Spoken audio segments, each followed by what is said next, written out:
Good morning. पिछली class में हमने जीन ब्रून्स के द्वारा दिए गए मानव भूगोल के तत्वों को पढ़ा था और इस क्लास में हम एल्सवर्थ हंटिंगटन द्वारा जो मानव भूगोल के तत्व या एलिमेंट्स ऑफ ह्यूमन ज्योग्राफी दिए गए हैं उनका अध्ययन हम करेंगे। एल्सवर्थ हंटिंगटन के बारे में थोड़ा सा पढ़ लेते हैं पहले। एल्सवर्थ हंटिंगटन 1876 से लेके 1947 तक ये रहे।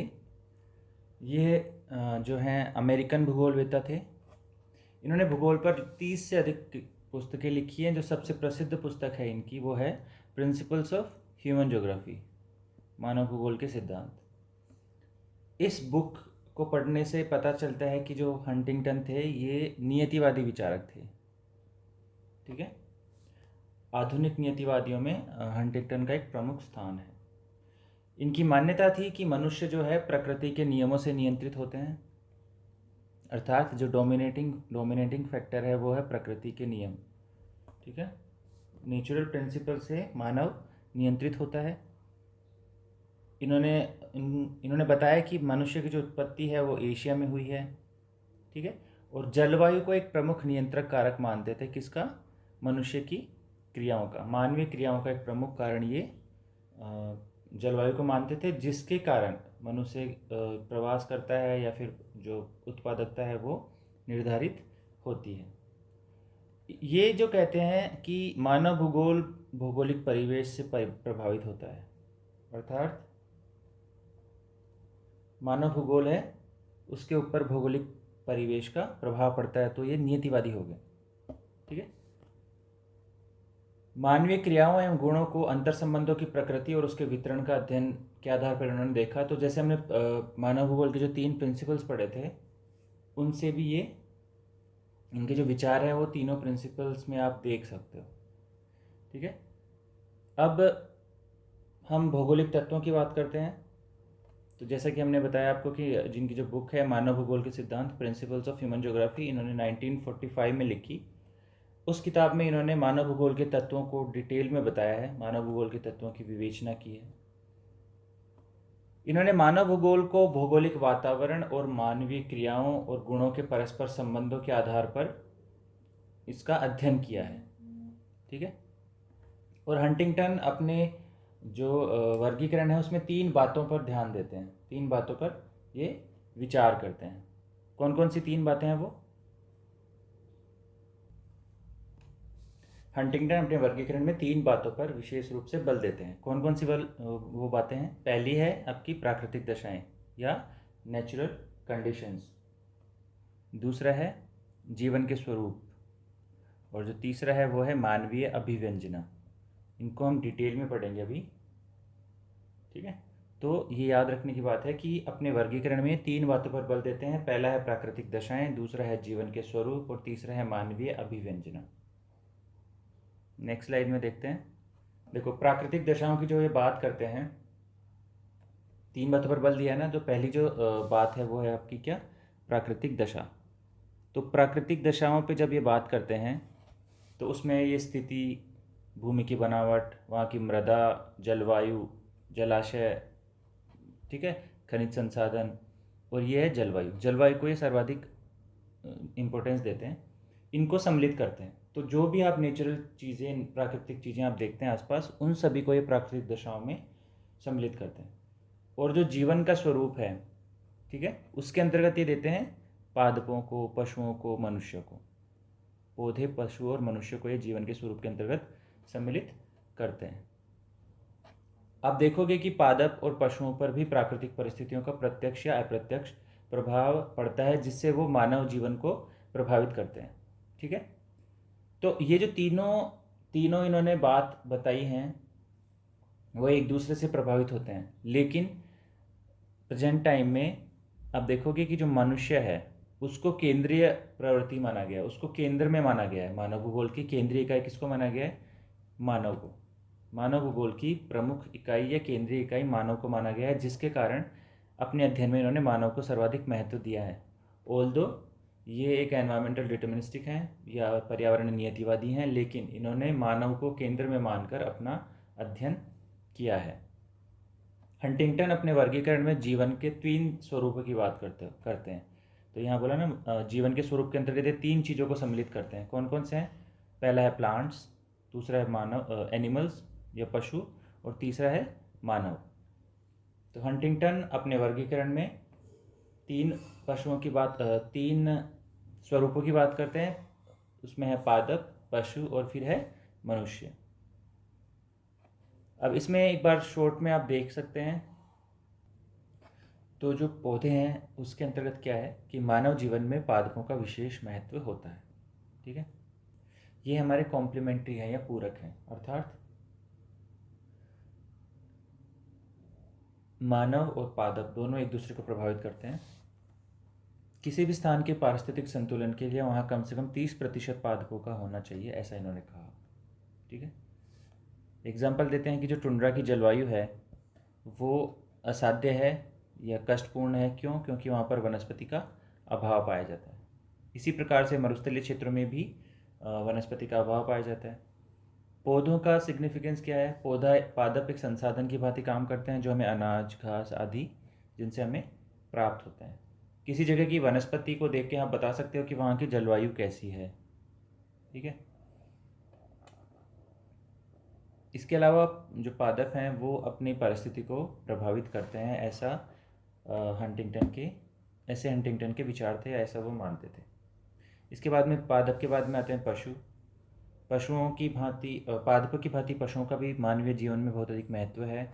मनुष्य ने उनको पालतू बना के पशुपालन करना सीखा।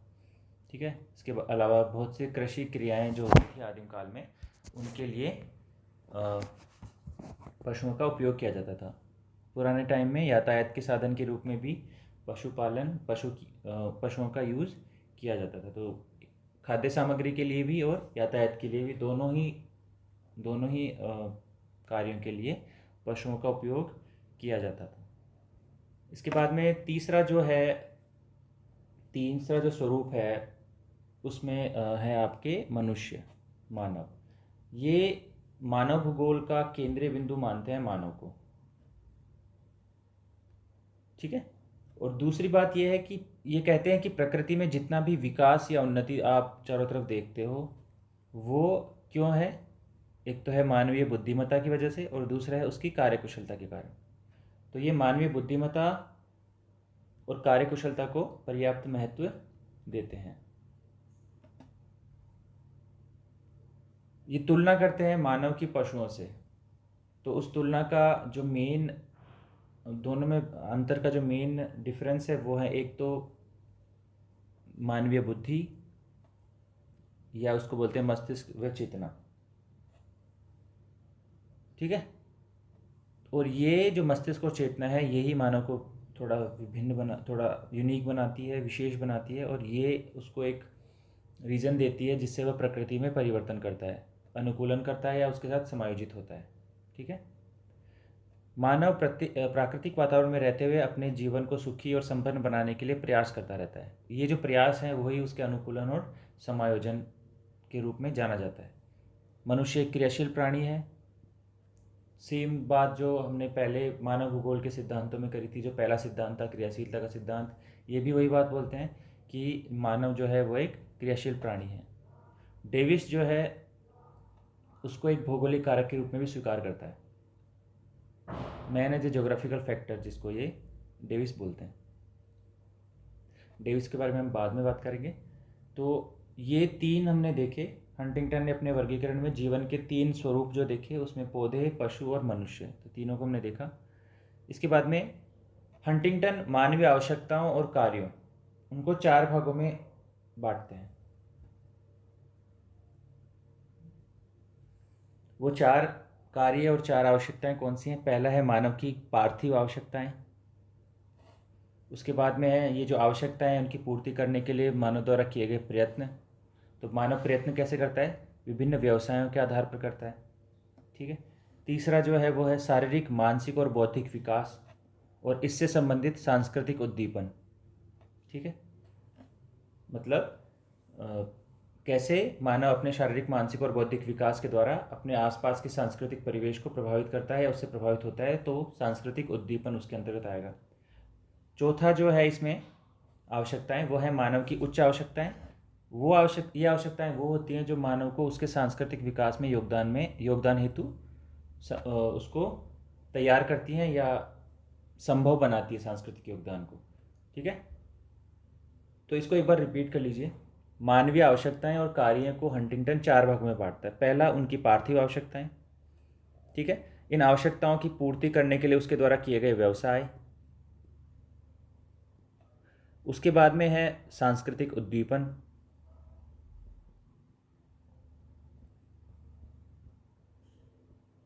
और अंतिम है उसकी उच्च आवश्यकताएं। पहला और चौथा एक ही पॉइंट है। पहला है पार्थिव आवश्यकताएं, मतलब एसेंशियल नीड्स, जो उसको करनी ही है। और ये है इसमें उच्च आवश्यकताएं। उच्च आवश्यकताएं अर्थात ऐसी आवश्यकताएं जो उसको सांस्कृतिक विकास में योगदान हेतु तैयार करती हैं। ठीक है,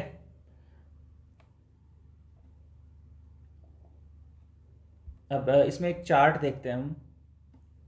तो इसमें जो चार्ट है ये है आपका मानव भूगोल के तत्वों के लिए, जो हंटिंगटन ने जो तत्व बताए, इसको आप एक बार देखिए, इस पे बात करते हैं। देखो इसमें 3 चीज़ दे रखी हैं, जो हमने पहले आपको बताया था कि हंटिंगटन द्वारा अपने वर्गीकरण में 3 बातों पर बल दिया गया है। वो 3 बातें हैं आपकी, सबसे पहली है प्राकृतिक दशाएं, दूसरा है जीवन के स्वरूप, और तीसरा है मानवीय अभिव्यंजना। ठीक है, तो प्राकृतिक दशाओं में जैसे हमने बताया कि प्राकृतिक दशाओं में हमने प्रकृति में जो भी हम देखते हैं, मृदा स्थिति, जलवायु, मिट्टी, खनिज, ये सभी चीज़ें प्राकृतिक दशाओं में सम्मिलित हैं। जीवन के स्वरूप में उन्होंने 3 बताए हैं। क्या क्या हैं 3? ये हैं आपके जीवन के स्वरूप: पादप, मानव और पशु। ठीक है, और जो मानवीय आवश्यकताओं, मानवीय अभिव्यंजनाओं की बात है, तो वो है आपके 4। पहली है मानवीय अनिवार्यताएं, पार्थिव आवश्यकताएं या अनिवार्यताएं। उसके बाद में दूसरा है इनको पूरा करने के लिए किए जाने वाले व्यवसाय। तीसरा है उसकी कार्यकुशलता, बुद्धि क्षमता या उसका सांस्कृतिक उद्दीपन। और चौथा है उच्चतर आवश्यकताएं, जो हैं आपकी जो आपको सांस्कृतिक परिवेश के विकास में योगदान देने के लिए तैयार करती हैं। ठीक है, तो ये जो चार्ट है, इसको देख के आप जो हंटिंगटन के जो तत्व हैं उसको अच्छे से समझ सकते हैं। देखो, प्राकृतिक दशाओं में इसमें आप जो एरो देख रहे हो, ऐसे दोनों तरफ एरो हैं, इसका मतलब ये है कि दोनों एक दूसरे को प्रभावित कर रहे हैं, दोनों एक दूसरे से अंतरक्रिया कर रहे हैं। तो ये अंतरक्रिया के सिद्धांत को भी मानता है। ठीक है, ये तीनों सिद्धांतों को मानते हैं। तीनों सिद्धांत कौन कौन से हैं? पहला है क्रियाशीलता का सिद्धांत, दूसरा है अंतरक्रिया का सिद्धांत, और तीसरा है समायोजन का सिद्धांत। तो देखो, प्राकृतिक दशाएं आ गई आपकी, वहाँ की लोकेशन, साइट एंड सिचुएशन। उसके बाद में भूमि की बनावट, वहाँ का लैंडस्केप कैसा है, मिट्टी भूमि कैसी है, पठारी है कि मैदानी है या कैसी है। वहाँ पर जल राशियाँ क्या हैं, जल का स्रोत क्या है, नदी है, सागर है, झील है, जलाशय है। ठीक है, इसके बाद में वहाँ पे मृदा और खनिज पदार्थ पाए जाते हैं कि नहीं पाए जाते हैं, यदि पाए जाते हैं तो किस प्रकार के पाए जाते हैं।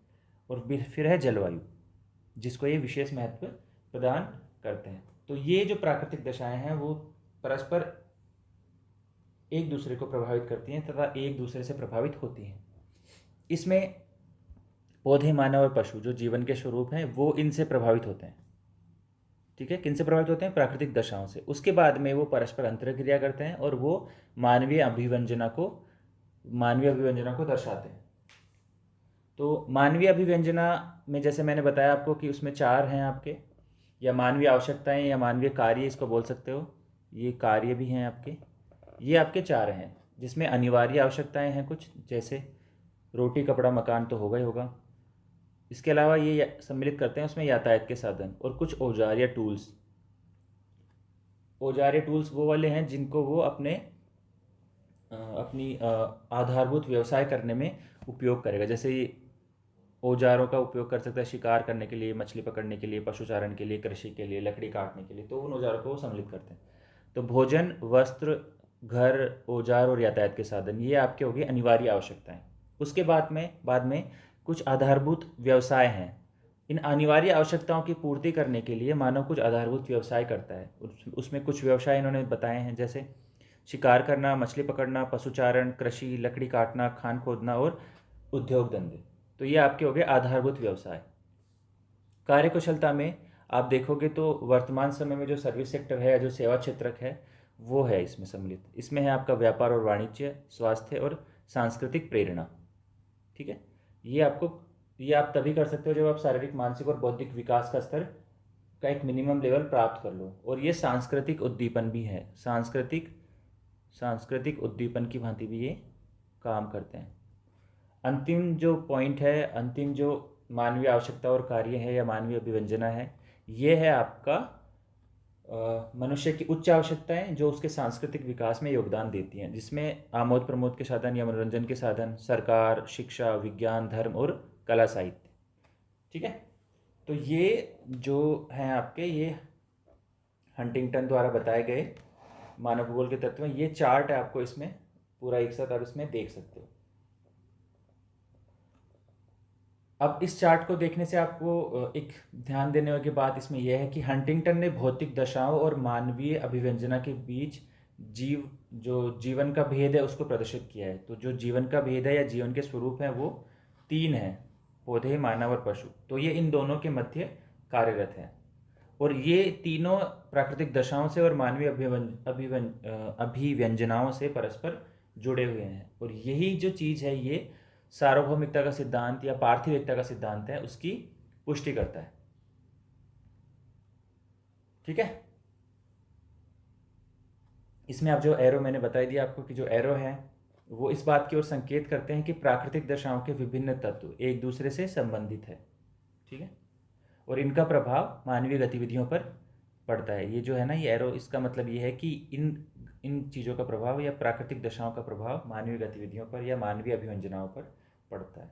तो ये हो गया आपका मानव भूगोल के जो तत्व हैं, जिसमें हमने दूसरा जो चैप्टर किया वो है आपका एल्सवर्थ हंटिंगटन द्वारा दिए गए मानव भूगोल के तत्व। तो थैंक यू।